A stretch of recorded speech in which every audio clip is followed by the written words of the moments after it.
Hello बच्चों, तो आज हम लोग जो है क्लास 10th का जो थर्ड चैप्टर है उसको देखेंगे। चैप्टर का नाम है मेटल एंड नॉन मेटल। इसको हिंदी में धातु तथा अधातु कहा जाता है। तो धातु क्या होता है उसको समझते हैं। धातु वो पदार्थ होता है जो विद्युत और ऊष्मा का चालन करता है। इसका क्या मतलब होता है कि अगर कोई भी पदार्थ जिसमें ऊष्मा एक जगह से दूसरी जगह जा सकती है, गति कर सकती है, तो उसको हम बोलेंगे कि वो क्या है, धातु है।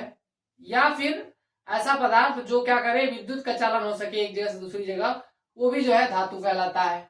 अब इस चीज को अगर आप समझना चाहते हैं तो इसका एग्जाम्पल मैं देके बता रहा हूं कि कई बार आप अपने घरों में देखते होंगे, जब आप कोई भी किसी भी तरह का जो है भोजन बना रहे होते हैं, तो जिस आप जो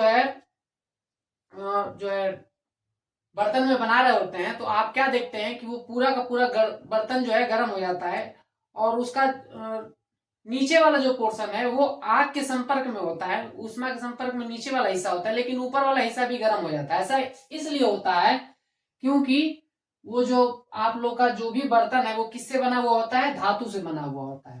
धातु से बने होने की वजह से वो पूरा का पूरा बर्तन गर्म हो जाता है, क्योंकि जो है वो ऊष्मा है जो वो जो है पूरा उसमें फैल जाती है। एक जगह से दूसरी जगह गति करने की वजह से वो पूरा जो उसमें फैल जाती है।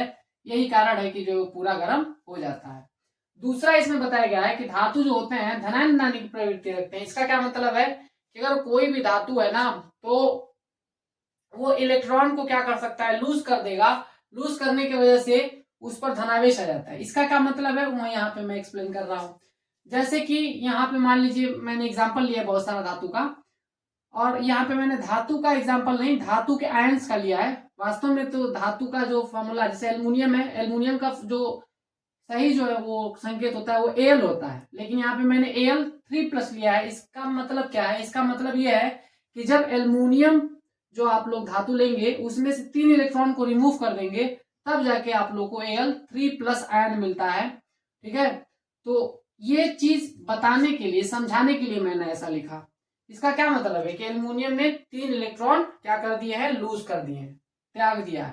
तो ये धनायन बनाने की प्रवृत्ति रखता है। मतलब ये रूम टेम्परेचर पर भी ऐसा हो जाता है। रूम टेम्परेचर पर ही क्या होता है, एल्युमिनियम के जो परमाणु से 3 इलेक्ट्रॉन इजिली रिमूव हो जाते हैं, और यही इलेक्ट्रॉन जो है क्या करते हैं, विद्युत का चालन करते हैं। जब आप जो है क्या करते हैं, वोल्टेज देते हैं, तो ये इलेक्ट्रॉन क्या करते हैं, वायर में भागने लगते हैं, और भागने की वजह से क्या होता है, उसमें विद्युत धारा का प्रवाह होता है। जैसे कॉपर की बात करें तो कॉपर 2+ का मतलब क्या है, ये कॉपर नहीं, कॉपर आयन है। इसका क्या मतलब है कि इसके अंदर से, कॉपर परमाणु के अंदर से 2 इलेक्ट्रॉन रिमूव हो जाता है। कब, जब क्या रूम टेम्परेचर पर भी ऐसा देखने को मिलेगा। तो आप इसको समझिए, जो आपके जो है कमरे का जो ताप होता है उस टेम्परेचर पर ही ऐसा होता है कि 2 इलेक्ट्रॉन ये इजिली मूव कर देता है, और यही जो है विद्युत धारा को जो है विद्युत धारा के चलने का कारण बनता है। ठीक है, ये हो गया आपका।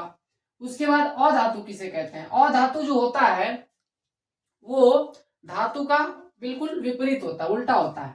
इसमें जो ना तो ऊष्मा का चालन होगा, ना ही विद्युत का चालन होगा, और ये ऋणायन बनाने की प्रवृत्ति रखेगा। इसका क्या मतलब है, ये बता रहा है कि अगर कोई भी पदार्थ अधातु हुआ तो ऊष्मा का चालन एक जगह से दूसरी जगह उसमें नहीं होगा।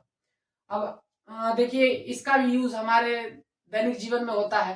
जैसे हम लोग कोई भी बर्तन होता है तो कुछ बर्तनों में आप देखेंगे कि हैंडल का यूज किया जाता है। उस हैंडल को जो बनाया जाता है वो अधातु का बनाया जाता है, ताकि जो है आप उसे पकड़ भी लें, उसको तो टच भी कर लें तो आपका जो हाथ जले ना। ठीक है ना, तो इसके अंदर क्या होता है, ऊष्मा का चालन नहीं होता। इसी वजह से जो है वो हैंडल लगाई जाती है। जैसे लकड़ी का हो सकता है, प्लास्टिक का हो सकता है। तो ये लकड़ी और प्लास्टिक होते क्या है, ये जो है आपका अधातु के उदाहरण होते हैं। जैसे कि आप लोग का लकड़ी होता है, उसमें आप लोग का हाइड्रोकार्बन हो सकता है, या जो है उसमें कार्बन का कंपोनेंट होता है। ठीक है, कार्बन भी उसमें पाया जाता है। तो यहाँ पे एग्जांपल मैंने लिया है, कार्बन है, नाइट्रोजन है, सल्फर है। इसका क्या मतलब है कि इन पर जो है, अगर इस वाले डेफिनेशन के हिसाब से चले, अगर मैं ये जानना चाह रहा हूँ कि ऋणायन बनाने की प्रवृत्ति रखते हैं, इसका मतलब क्या है कि इस पर जो है नेगेटिव लिखा जा सकता है। तो नाइट्रोजन पर 3- लिखा जा सकता है, और सल्फर की बात करें तो 2- लिखा जा सकता है। इसका यही मीनिंग है। इसका क्या मतलब है कि नाइट्रोजन ने 3 इलेक्ट्रॉन एक्सेप्ट कर लिए हैं। ठीक है ना, तो ये इलेक्ट्रॉन को क्या कर रहा है, ये त्याग सकता है और ये क्या कर सकता है, इलेक्ट्रॉन को ग्रहण कर सकते हैं। ये जो है आप लोग का अधातु होता है, और अधातु का एग्जाम्पल भी मैंने यहाँ पे क्लियर कर दिया। मुझे उम्मीद है कि आपको वीडियो अच्छा लगा होगा। गाइस, मैं वीडियो बनाता जा रहा हूँ, और जो है मैंने जो है लगभग सभी चैप्टर के वीडियो एक एक दो दो वीडियो डाल दिया हूँ मैंने। तो आप लोग जो है मेरे वीडियो को देखिए, और अगर मेरा वीडियो अच्छा लग रहा है तो आप मेरे वीडियो को ज़्यादा से ज़्यादा शेयर करिए और चैनल को सब्सक्राइब करिए। Thank you guys.